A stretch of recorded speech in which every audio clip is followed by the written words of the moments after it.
안녕하세요. 1월 6일 월요일 아침 좋은 사람 마채연입니다. 오늘 뉴스 읽어보도록 하겠습니다. 네, 오늘 뉴스 준비한 거는 건설기업 체감 경기지수 53개월 만에 최고치, 이데일리의 2020년 1월 3일 16시 13분 뉴스이고요. 기자수첩 수원성대 서울역 30분에서 1시간 만든 국토부 머니투데이의 오늘 1월 6일 5시 37분 뉴스 아침 도시재생 뉴딜 현주소 지역 공동체 참여 젠트리피케이션은 어려운 과제 데일리하는 뉴스입니다. 2020년 1월 6일 오늘 6시 아침 6시 우리도 집 사고 싶은데 임대주택만 권하는 정부 머니투데이 2020년 1월 3일 오전 5시 10분 뉴스 이렇게 네 편의 뉴스를 읽어보도록 하겠습니다. 네, 첫 번째 뉴스 건설기업 체감 경기지수 53개월 만에 최고치라는 이데일리 뉴스입니다. 건사년 건설기업 경기 실사지수 CBSI 발표 전월 대비 11.5%포인트 상승한 92.6 기록 이데일리의 김용훈 기자입니다. 올해 공공공사 등 SOC 물량 확대에 대한 기대감으로 건설기업의 체감 경기지수가 4년 5개월 만에 최고치를 기록했다. 3일 한국건설산업연구원에 따르면 지난달 건설기업 경기 실사지수가 전월 대비 11.5포인트 상승한 92.6을 기록하며 2015년 7월 101.3 이후 가장 높은 치수를 기록했다.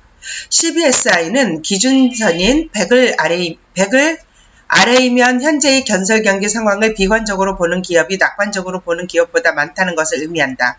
반대로 100을 넘으면 건설 경기 낙관적으로 보이는 기업이 많다는 것을 뜻한다. CBSI는 민간 택지 분양가 상한제 실시를 예고한 지난해 8월 65.9로 부진했으나 11월 8일 1.1로 80선을 회복한 뒤 12월에 90선을 넘어섰다. 공종별로는 토목 부분 체감지수는 104.1, 비주택 부분 체감지수는 97.7로 전월보다 상승했다. 다만 주택 부분은 전월 대비 8.1포인트 하락한 83.8에 머물렀다. 박철환 부연구위원은 지난 연말에 예년보다 많은 공공공사가 발주했고 정부가 올해 경제정책 방향에서 100조 원 투자를 추진하겠다고 밝힌 내용에서 건설 사업이 다수 포함되면서 체감 경기가 완연한 회복세를 보였다고 말했다. 김용훈 기자입니다. 자, 다음 뉴스 읽어보겠습니다. 다음 뉴스는 수원 성대 서울역 30분에서 1시간 만든 국토부 기자수첩이고요. 머니투데이 오늘 아침 뉴스입니다. 머니투데이 박미주 기자 천안역 서울역 급행 일부 노선 폐지돼 불편 초래 지금이라도 대책 강구해야 아침에 수원에서 성대역에서 수원 성균관대역에서 서울까지 30분 걸리던 급행이 노선 변경으로 1시간 이상 걸립니다. 급행이란 표현이 무색하죠. 새해 벽두부터 수도권 통근자들의 불만이 쇄도한다. 천안 서울 급행 일부 노선이 폐지되며 통근 시간이 2배로 늘었기 때문이다. 서울 가까운 곳으로 이사를 고려하는 사람까지 생겨났다. 발단은 국토교통부와 한국철도공사 코레일이 정책 변경이다. 지난달 30일부터 서울역 용산에서 천안 신창 병점을 운행 중인 경부선 급행 전철 수도권 1호선의 운행 횟수를 평일 기준 34회에서 60회로 26회 확대 운행하면서 일부 노선을 폐지한 것이다. 서울역과 천안역을 적은 정차역으로 있던 하루 6번 출퇴근 급행열차와 서울역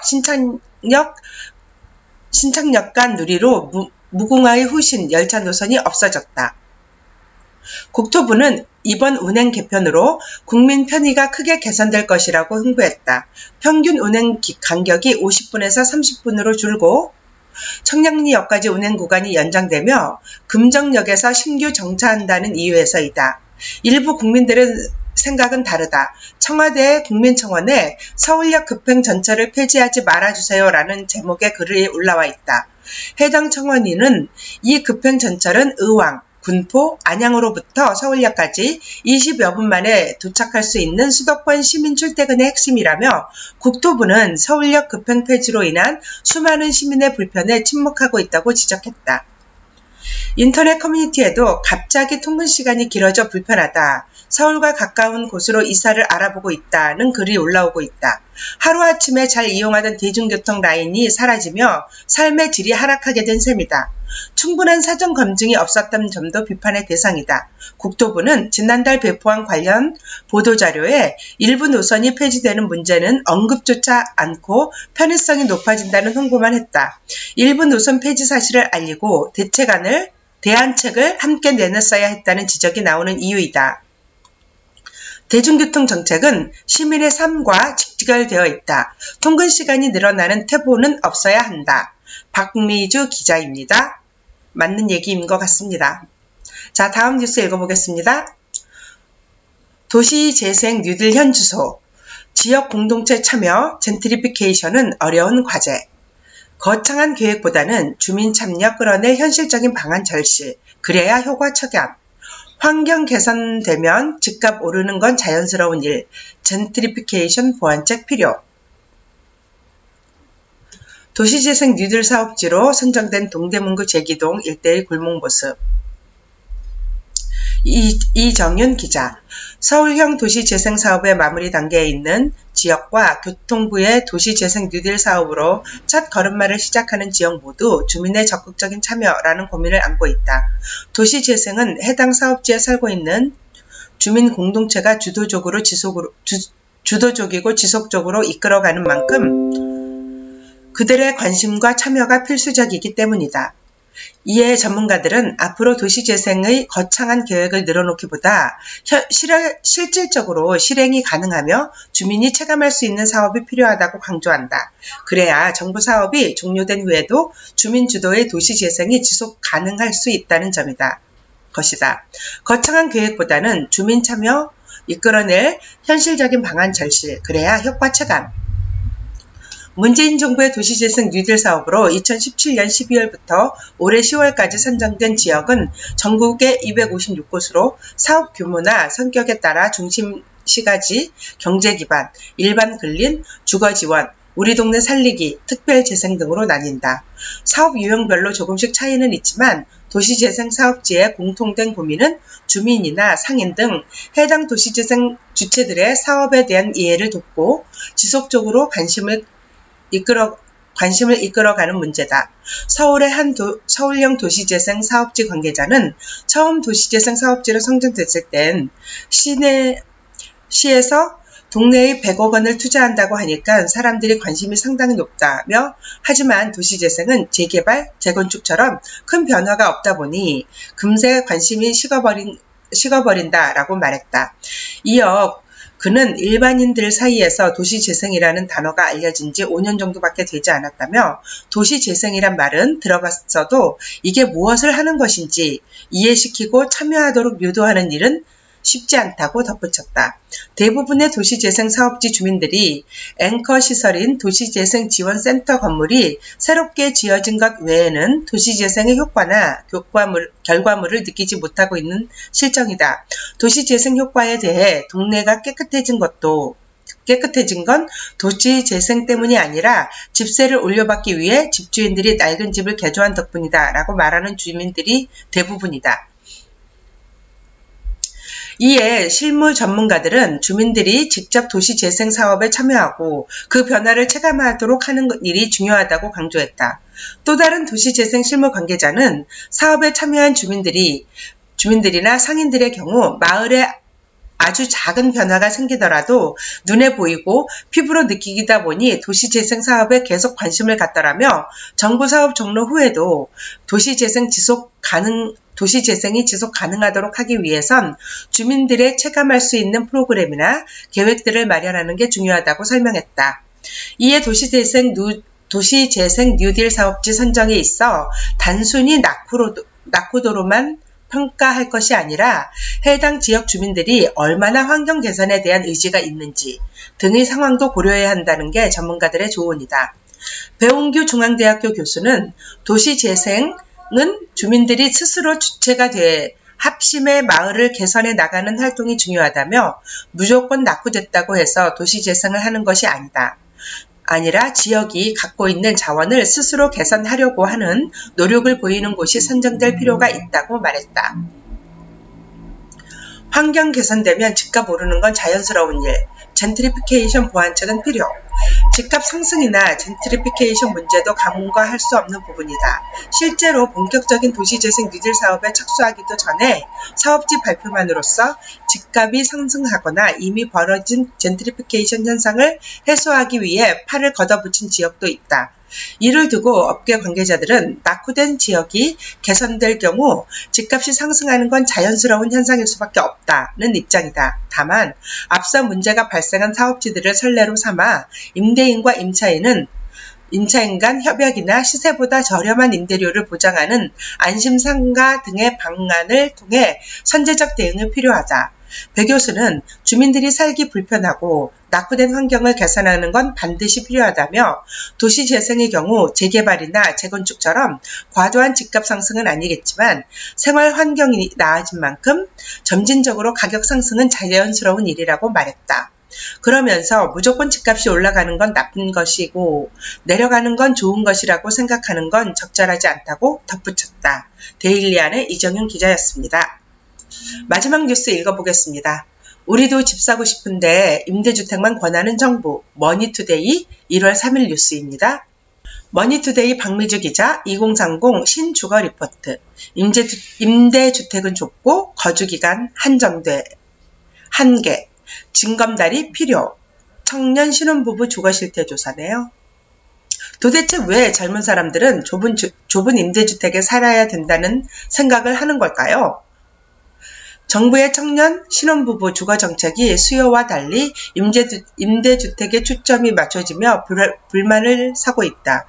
임대주택 면적이 좁은 것도 주거질을 낮추는 요인이다. 주거 안정을 위한 내 집 마련 욕구가 크다는 점을 감안해 단계적으로 집을 살 수 있게 도와주는 종합정책을 짜야 한다는 지적이다. 이일 국토교통부에 따르면 정부는 2018년에서 2022년 청년 주거 안정을 위해 청년주택 27만 시를 공급할 계획이다. 대학생을 위한 기숙사는 6만 명 입주가 목표이다. 모두 임대를 위한 것일 뿐 소유를 위한 정책은 없다. 신혼부부를 위해선 공적 임대주택 25만 가구를 공급할 방침이다. 분양주택은 신혼 희망타운 10만 가구, 분양가 상한제 적용주택 특별 공급 10만 가구, 공공 3만 가구, 민간 7만 가구이다.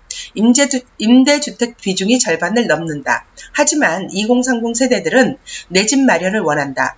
지난해 주거실태 조사를 보면 내 집을 꼭 마련해야 한다고 응답한 비율이 청년 가구는 71.0%, 혼인 5년 이하 신혼부부는 83.3%에 이른다. 임대주택 주거비가 저렴하다 하지만 거주 기간이 한정돼 있고 비좁아 2030 세대 실수요와 괴리가 있다. 국회 입법조사처의 공공임대주택 유형별 주택 규모의 현황과 시사점 보고서에 따르면 신혼부부 사회초년생이 주로 입주하는 임대주택은 행복주택은 전용 면적이 40제곱미터 미만이 97%이다.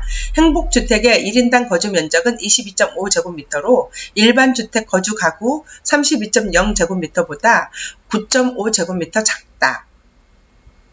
거주 기간도 짧다. 행복주택은 2년씩 재계약이 가능하고 최대 6년까지 살 수 있지만 언젠가는 옮겨야 한다는 생각에 2030 세대가 오래 머무르지 않는다. LH토지주택연구원에 따르면 2018년 행복주택 순환율 퇴거율 전체 세대수에서 퇴거 세대수를 낮춘 값은 9.4%이다. 순환율은 5.7%가 정상이고 10% 이상이면 매우 높은 수준이다. 행복주택은 순환율이 높은 편으로 수요가 낮다는 방증이다. 임대주택 거주기간 동안 집값 상승을 따라잡기 어려워 분양주택을 선호하는 경우도 많다. 서울 영등포구에 전세 거주 중인 혼인 2년차 맞벌이 신혼부부 A씨는 행복주택은 아이 키우며 살기에 좁고 임대주택에 한번 살기 시작하면 계속 임대주택에 머물게 된다면서 신혼부부형 분양주택은 맞벌이 부부가 혜택을 받을 수 있는 구조라고 내 집